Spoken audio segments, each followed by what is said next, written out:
The rain had not stopped for days. Dark clouds covered the small village, and the wind howled through the narrow streets. For most people, it was just another storm. But for Daniel, it felt like the storm had entered his life as well. A few months earlier, Daniel had lost his job. Soon after, his small business failed. Bills started piling up, and every morning felt heavier than the last. The dreams he once had now felt distant, almost impossible. One evening, while walking home in the pouring rain, Daniel noticed an old man sitting on a bench under a broken streetlight. The man was calm, even smiling despite the storm.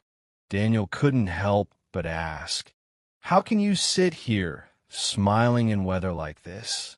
The old man looked at the sky and said softly, "Because storms never last forever." Daniel sighed. "Easy to say. My storm has been going on for months." The old man nodded.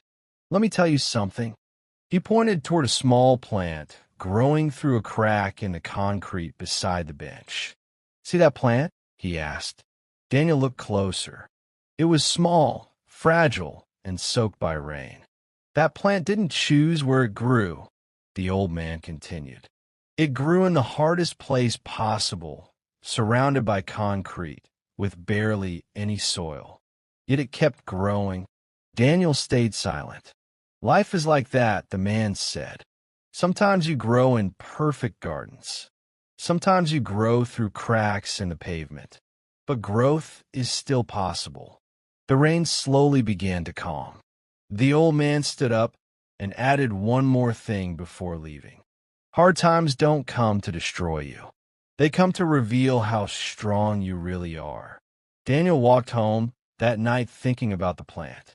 The next morning, nothing in his life had magically changed. The bills were still there. The problems were still real. But something inside him was different.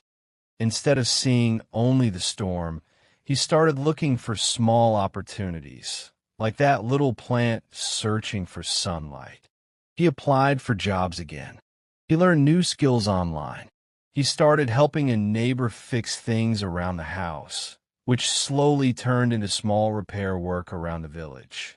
Weeks turned into months, and slowly, like the plant pushing through the concrete, Daniel's life began to grow again.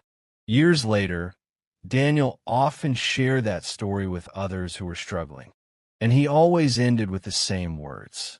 Storms will come into your life. Some will be small, and some will shake everything you have. But remember this. Storms don't last forever. If you keep believing, keep trying, and keep moving forward, the sun will always return. So if you're going through a hard time right now, remember the small plant in the concrete. Even in the toughest places, life still finds a way to grow. In a quiet town surrounded by hills, there lived a young boy named Ariv. Ariv wasn't the strongest. He wasn't the fastest, and he certainly wasn't the smartest in his class. But he had a dream. Every evening, he would stand on the old wooden bridge near his house and watch the trains rush past. He dreamed of becoming an engineer, someone who could build machines that carried thousands of people toward their destinations. Whenever he shared his dream, people laughed. You can barely pass mathematics. Be realistic." Slowly, their words began to echo louder than his dreams. One day, after receiving the lowest score in class yet again, Ariv walked home defeated. He threw his school bag into a corner and muttered, "Maybe they're right. Maybe I'm just not good enough." His grandfather, who had been quietly watching, called him over. "Do you know," his grandfather said gently, "how trains move?" "Because of engines," Ariv replied weakly. "Yes," his grandfather smiled. "And what powers the engine?" "Fuel." His grandfather looked into his eyes and said, "Belief is the fuel of the human engine. Without it, you stop. With it, you can pull unimaginable weight." That night, something changed. Arv didn't suddenly become a genius. He didn't magically understand every math problem, but he started believing. Instead of saying, "I can't do this," he began saying, "I can't do this yet." Instead of quitting after one mistake, he tried one more time. When classmates mocked him, he stayed silent, not because he agreed, but because he had decided their voices would not be louder than his own. Months turned into years. There were failures. There were tears. There were nights when giving up felt easier. But belief kept whispering, "Try again."